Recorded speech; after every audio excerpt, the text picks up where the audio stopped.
Well, lads, ladies, and anyone else watching, welcome to Lad. This is the SST here with the Season 5 Apex patch notes for you, and it's a mixed bag to say the least. Depending on which character you like to main, these patch notes are you're either going to love these patch notes or you're going to absolutely hate them.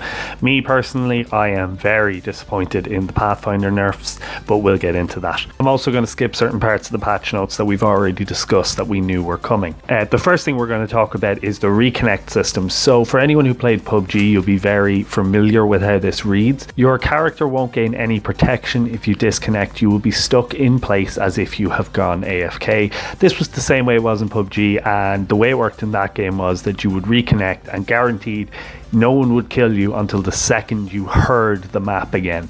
And this is a little bit disappointing, seeing as the disconnects are usually the fault of the game. I thought that they may actually give the characters or the players a little bit of leeway. This will still be extremely nice for ranked because it means that you won't automatically lose double your RP. And if you do die and come back, you can still be respawned as normal. But other than that feature, ranked is going to stay the exact same this season as it was last season. We're going to have the two splits again. Our gold weapons for this season are the Longbow, Hemlock, Spitfire, Eva and RE45. This is a little bit different. We had the R99 in the Loba video, so everybody thought that was coming, but that seems to have just been a bamboozle. And in terms of character nerfs and buffs, we'll obviously go over the buffs first because they're more fun than the nerfs. Mirage has gotten a complete overhaul, as we all expected him to.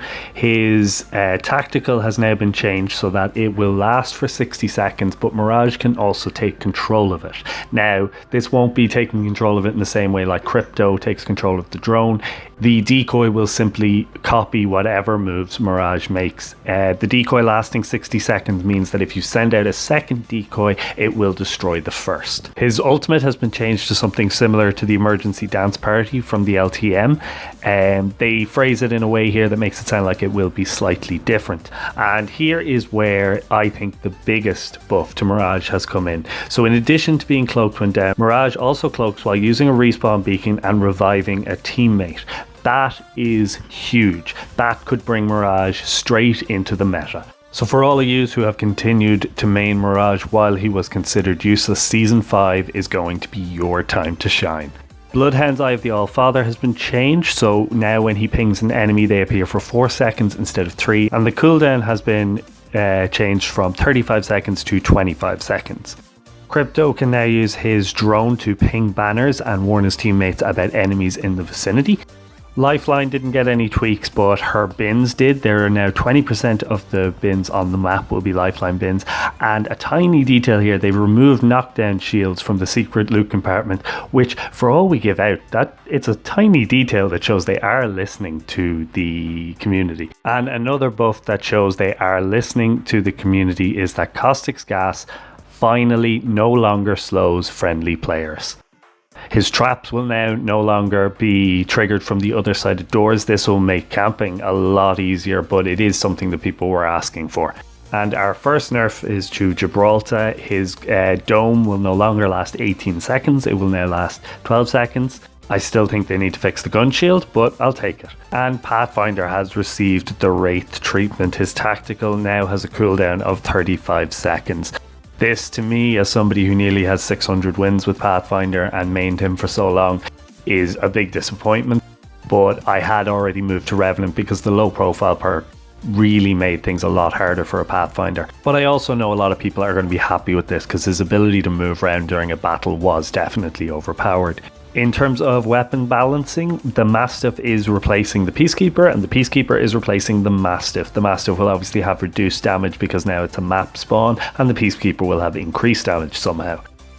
The Longbow and Wingman have taken slight nerfs in terms of their headshot damage, but that is because we have Skull Piercers back in the game. Anvil rounds have been removed, and from anyone who remembers playing from Season 1 and 2, Skull Piercers were extremely fun. The RE45 took a slight buff to its damage, but the Havoc has taken a pretty big nerf in terms of its recoil. Gold armor has been changed. The 50% faster healing speed is now gone. Instead, shield cells and syringes will give you double of the amount of their standard use. I think this is going to pan out as a nerf. I don't think that I think this is going to make the gold shields less effective. And I think the last thing to mention is that the Deathbox user interface has been changed.